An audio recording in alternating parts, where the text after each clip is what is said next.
Para a primeira apresentação, passa a palavra ao senhor Vitor Queiroz Oliveira, especialista em regulação da Superintendência de Regulação Econômica, da ANEEL, que apresentará as metodologias utilizadas e os resultados preliminares obtidos no processo da revisão tarifária periódica e abordará a proposta dos limites de indicadores de continuidade DEC-FEC para o período 2014-2018. Boa tarde a todos. Como o diretor da mesa apresentou, eu sou o Vitor, técnico da ANEEL, e juntamente com vários outros técnicos, subsidiamos os cálculos através das notas técnicas e vamos apresentar os números agora, no momento. Bom, esse é um gráfico ilustrativo, acho que já ficou bem entendido no vídeo que toda a cadeia de energia elétrica, ela sai da geração, passa para as empresas transmissoras, chega até a empresa local, no caso a CEMIG, e a tarifa ela tem que ser suficiente para cobrir toda essa cadeia de custos, inclusive os encargos setoriais. Esse é o famoso gráfico de pizza, que equivale à fatura do consumidor.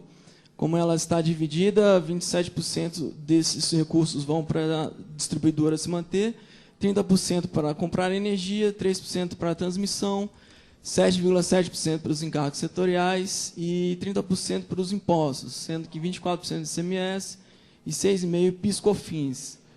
Eu já queria destacar que isso aqui exemplifica bem uma fatura do consumidor cativo, porém, um consumidor livre ele tem uma diferença, ele não paga aquela fatia vermelha para a concessionária CEMIG.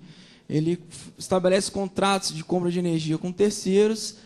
Então, a percepção de tarifária do consumidor livre vai ser um pouco diferente do consumidor cativo nesse processo. Próximo.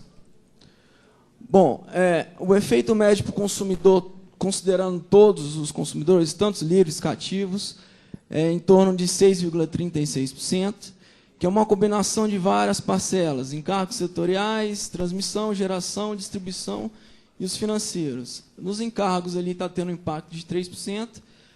Ali, basicamente, o que está provocando aquela alta ali é o SS, que foi falado mais cedo no vídeo institucional, que é um encargo que serve para remunerar as térmicas, que foram acionadas fora da ordem do mérito, para manter o nível dos reservatórios numa condição adequada. A transmissão teve um impacto neutro de próximo de 0%. A geração representa os custos de compra de energia, teve um impacto de 5%. Sendo daquele impacto de 5%, 4% advém das térmicas, que estão dentro dos leilões de energia nova, dos contratos que a CEMIG estabeleceu de leilão de energia nova. E, no caso, aí está tendo uma redução de 9% em termos tarifários nos custos de distribuição. Os financeiros seriam despesas incorridas pela concessionária que foram acima ou abaixo da cobertura tarifária. Nesse caso, aí, as despesas foram bem superiores à cobertura tarifária dos últimos 12 meses, a cobertura tarifária que foi dada do último processo tarifário até hoje. Então, é como se fosse um ajuste de contas. Então, nesses 7%, praticamente todas essas despesas aí advêm da compra de energia, que, mais uma vez, foi provocada pelo acionamento das térmicas. E, então, esse efeito combinado, essas barras em azul, dá o efeito de 6,36%, que está em linha com o IPCA de 6,15%, um pouco abaixo do GPM de próximo a 8%. Próximo slide. Bom, isso aqui é o que aconteceu com a distribuição, com a parte dos recursos para a distribuidora. Teve uma redução de 35% na remuneração, a gente não está conseguindo enxergar, porque são os primeiros dois blocos. O vermelho representa em 2012 e azul em 2013. Teve uma redução de 35%. Na depreciação, que seria a taxa de desgaste, né, que foi apresentado no vídeo, foi uma redução de 25%. E dos custos operacionais, 7%. Mais um. Então, a remuneração caiu 35% em milhões de reais, porque a taxa de remuneração regulatória definida pela ANEEL reduziu-se de 9,95% para 7,5%. A taxa de depreciação reduziu-se de 4,66% para 3,69%. Então, o consumidor terá um tempo maior para renovar a rede da CEMIG. E os custos operacionais foram em função da apropriação dos ganhos de produtividade em benefício do consumidor. Próximo slide. Então, temos dois gráficos em barra que representam a carteira de compra da CEMIG. Do lado direito está expresso em energia, do lado esquerdo está expresso em termos de preço. Então, a gente percebe ali no primeiro gráfico, nas duas segundas colunas, quanto que aumentou de energia nova que a CEMIG teve que comprar, principalmente energia vinda das termoelétricas. E, ao mesmo tempo, houve, em contrapartida, um aumento de preços, que é esse segundo gráfico da direita, que são as duas segundas barras, né, azul e vermelha. Então, em termos numéricos, por favor, a gente tem o quê? Que a CEMIG agora, 20% da sua carteira de compra advém de térmicas, e o mix de compra dessas térmicas é de R$ 186, frente ao mix médio, o mix médio total, que inclui todas as fontes de energia, de 117. Então, como entrou energia mais cara, então isso fez com que aumentasse bastante o mix de compra e, por sua vez, de certa forma, a tarifa de energia. E também houve aumento dos custos de Itaipu devido ao aumento da cotação do dólar. Próximo slide. Bom, dos encargos setoriais, o vilão aí foi o SS, como eu já tinha alertado, para poder acionar as térmicas e manter a segurança dos reservatórios. A previsão no último processo foi de 173 milhões. A nova previsão de despesa é de 428, mais que dobrou, mais que dobra assim, a despesa com esses encargos. Próximo. E os componentes financeiros, que eu tinha alertado mais anteriormente, que o principal impacto dos componentes financeiros foi da CVA Energia, que foi um ajuste de contas nas despesas de energia que está sendo feito agora. Como a previsão de despesa com compra de energia se realizou a menor do que o de fato a distribuidora está incorrendo, está sendo repassado para a tarifa nesse momento esse ajuste de contas. Próximo. Então, esse é mais ou menos como é que vai ficar o aumento percentual por nível de tensão e se o consumidor é cativo ou livre. Nesse último gráfico, nessa última coluna, aquele valor de 6,36%, que pode ser dividido em consumidor cativo e consumidor livre. Vai passando, por gentileza.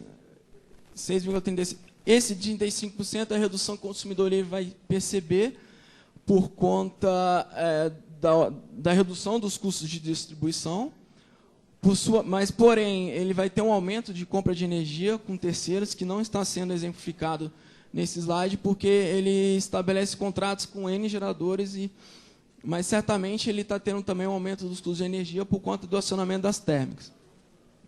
Já o consumidor cativo, ele teria um aumento médio de 13%, sendo que o consumidor residencial, por favor, passa. O consumidor de alta tensão, né, os grandes consumidores cativos, como da energia da distribuidora, teriam um aumento de 18% em média.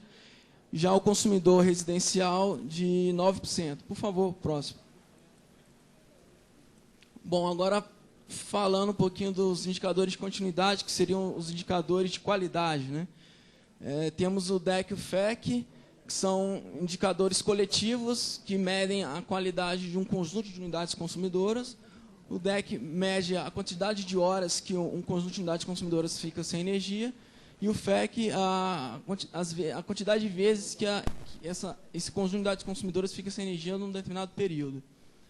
O DIC e FIC são análogos ao DEC e FEC, a diferença é que eles medem por unidade de consumo, eles são informados nas faturas de energia, além deles são estabelecidas metas, se forem ultrapassadas essas metas definidas pela ANEEL, o consumidor ele vai ter uma compensação na conta de luz no mês seguinte ou nos próximos 2 meses.